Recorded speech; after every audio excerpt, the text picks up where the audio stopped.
Merci à vous d'être toujours fidèle à ce rendez-vous de vos animaux chaque samedi matin dans C'est votre histoire.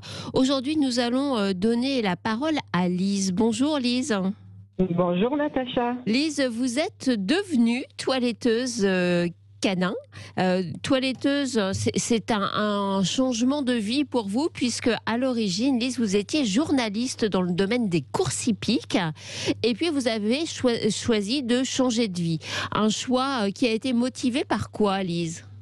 Alors, vous savez Natacha, quand on a grandi avec des animaux, mon papa élevait des chevaux et depuis toute petite, l'animal fait partie intégrante de ma vie. On vivait en permanence avec eux, on vit toujours d'ailleurs avec nos animaux en permanence avec eux.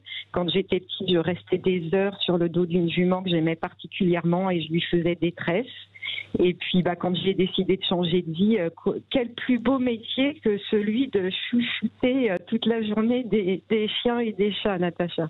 Effectivement, mais alors le problème c'est ce confinement, ce deuxième confinement, puisque votre salon de toilettage, comme tous les salons de toilettage, est fermé. Vous faites partie de ces petits commerçants qui souffrent aujourd'hui. Lise, vous êtes installée à Laval, dans un salon qui s'appelle, je crois, Coup de Patte.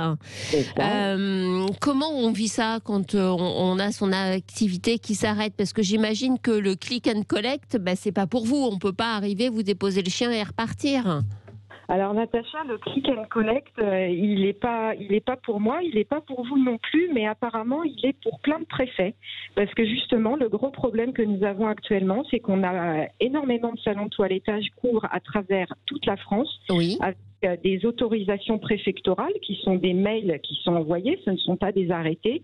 Or, voilà, pour moi, le click and collect pour un chien, à l'heure où plein de projets de loi vont être proposés sur le bien-être animal, déposer un chien devant un salon de toilettage et le récupérer après, ce qu'autorisent les préfectures, pour moi, c'est très difficile, mais malheureusement, face à l'ouverture de nombre de mes concurrents autour de moi, je vais être obligée quelque part de toiletter en click and collect. Et ça, c'est très difficile et vraiment, on attend, nous les toiletteurs, à un arbitrage ministériel parce qu'il y a ce que dit le décret et ce que disent ces mails de préfecture qui, je rappelle, ne sont pas des arrêtés. D'accord, parce que concrètement, donc aujourd'hui, il y a une espèce de flou juridique, donc un certain nombre de salons ouvrent sur ce principe du click and collect, alors que là, on a affaire à des êtres vivants, à des animaux. C'est quelque chose qui semble vous choquer profondément, ça, Lise. Oui, pourquoi c'est un problème pour vous ? Parce que je prends énormément de temps avec mes clients quand ils déposent leur chien. Parce que le chien, comme je le disais, c'est un membre de la famille à part entière. Laisser son chien dans un salon de toilettage, c'est pas anodin, Natacha. C'est comme quand on emmène, son enfant chez le médecin, on va rester avec lui ou chez le coiffeur. Mais là, le chien, souvent, le propriétaire ne peut pas rester parce que ils sont un petit peu comédiens, nos loulous. Donc, c'est difficile de garder les propriétaires. Certains, dans mon salon, ont la possibilité de rester. Oui. Donc c'est pour dire que j'ai vraiment, je mets beaucoup d'importance justement au contact et à rassurer les propriétaires quand ils laissent leur chien. Et là, récupérer le chien sur le trottoir, le rendre sur le trottoir, ça me déplaît énormément. Mais là, le problème, c'est que quelque part, pour ouvrir, je dois faire comme ça, au moins pour la semaine à venir. Je ne sais pas ce qui en sera au moment des annonces. On attend effectivement les annonces d'Emmanuel Macron dans la semaine qui arrive pour, on l'espère, une ouverture de nos petits commerces peut-être dès la semaine suivante. Et on attend surtout un arbitrage ministériel pour savoir exactement ce que l'on doit faire, parce que même en ouvrant avec ce mail de la préfecture, je ne sais pas si je ne serai pas... D'accord. Donc vous avez l'impression que finalement, dans tout ce dispositif de lutte contre le coronavirus, des professionnels comme vous qui ont affaire à du vivant, à des animaux, ont été un peu les oubliés et finalement, on n'a pas tenu compte de cette spécificité. Et justement, je voudrais vous remercier, Natacha, d'avoir invité Loïc Dombreval justement la semaine dernière dans votre émission, parce que effectivement, qui est député des Alpes-Maritimes et qui s'implique beaucoup dans la cause animale.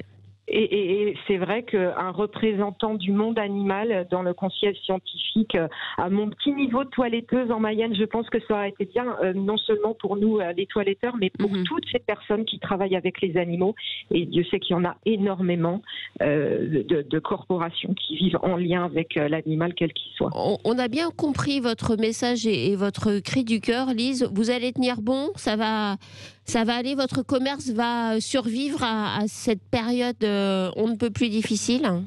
Eh bien, écoutez, je l'espère vivement. En tout cas, je fais tout pour. Je suis ravie d'entendre que mes clients sont extrêmement compréhensifs et on voit quand même que les gens qui ont des chiens, qui ont des animaux, sont souvent des gens formidables. Donc, on a la chance de travailler avec eux.